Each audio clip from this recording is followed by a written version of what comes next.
ಇಷ್ಟು ದಿವಸ ಸಂಘಟನೆ ಮಾಡಿರಲಿಲ್ಲ, ಈಗ ಸಂಘಟನೆ ಒತ್ತು ಕೊಟ್ಟಿದ್ವಲ್ಲ, ಎಲ್ಲ ಒಂದು ಕಡೆ ಟೀಕೆ ಪ್ರಹಾರಗಳು ನಡೀತಾ ಇದ್ದಾವೆ. ಪ್ರಜಾಪ್ರಭುತ್ವದಲ್ಲಿ ಈಗ ಬಂದಾಗ ಮೊನ್ನೆ ಲಾಸ್ಟು ನಿಖಿಲ್ ಕುಮಾರಸ್ವಾಮಿ ಅವರು ನಂಜೇಗೌಡರ ಬಗ್ಗೆ ಮಾತಾಡಿದರು, ಅದಕ್ಕೆ ರಿಪ್ಲೈ ಕೊಟ್ಟಿದ್ದಾರೆ, ಸಲಹೆ ಕೊಟ್ಟಿದ್ದಾರೆ. ಈಗ ನಿಖಿಲ್ ಅವ್ರಿಗೂ ನಂಜೇಗೌಡರು ತುಂಬ ಹಿರಿಯರು ಹಾಗೂ ಕೂಡ ಅವರಿಗೆ ಒಂದು ನಾನು ಮಾತು ಹೇಳ್ತೀನಿ, ನನ್ನ ಬಗ್ಗೆ ಕೂಡ ಮಾತಾಡಿದ್ದಾರೆ. ಏನಂದರೆ ಹೊಸ ಶಾಸಕರು ಅಂತ ಮಾಡಿದೆ, ಹೊಸದಾಗಿ ಆಯ್ಕೆ ಶಾಸಕರೇ.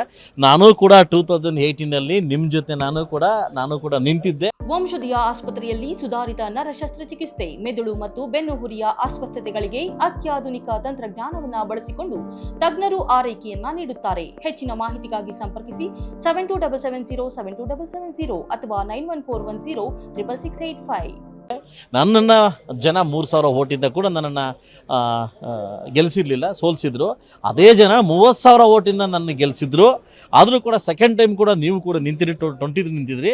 ಜನ 280 ಓಟಲ್ಲಿ ಗೆಲ್ಲಿಸಿದ್ದಾರೆ, ಆಯ್ತಲ್ವಾ. ನಾನು ಕೂಡ ರಾಜಕೀಯ ಅನುಭವದಲ್ಲಿ ಸುಮಾರು 13 ವರ್ಷದ ರಾಜಕಾರಣದಲ್ಲಿದ್ದೀನಿ, ಅದಲ್ಲ.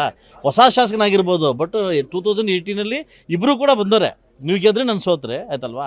ಅದಕ್ಕೆ ನಾನು ಇದಂತ ಹೇಳ್ತಾ ಇಲ್ಲ, ರಾಜಕೀಯವಾಗಿ ಏನಿದ್ರು ಕೂಡ ಮಾತಾಡ್ಕೊಳ್ಳೋಣ. ರಾಜಕೀಯದಲ್ಲಿ ನಮಗೂ ನಿಮಗೂ ಯಾವುದೋ ಬೇಕು ವೈಯಕ್ತಿಕ ಉದ್ದೇಶ ಅಂತೂ ಇಲ್ಲ.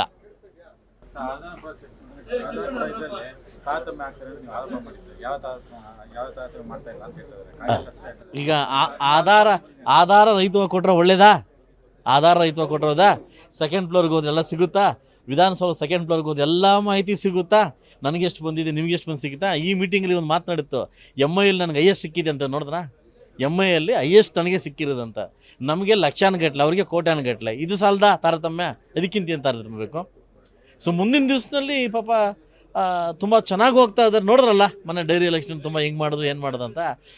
ನೀವು ಕೂಡ ಹಳೆ ಶಾಸಕನಾಗಿ ಗೆಲ್ಸ್ಕೊಂಬಂದಿದ್ದು 3, ನಾನು ಕೂಡ ಹೊಸ ಶಾಸಕನಾಗಿ ಗೆಲ್ಸ್ಕೊಂಬಂದಿದ್ದು 2. ಇದಕ್ಕಂತೂ ಹೇಳಬಲ್ಲೆ, ಆಯ್ತಲ್ಲ. ನಿಮ್ಮ ಆಶೀರ್ವಾದ, ನಿಮ್ಮ ಪ್ರೀತಿ ಇದೇ ರೀತಿ ಮುಂದುವರಲಿ ಅಂತ ಕೇಳ್ಕೊತೀನಿ.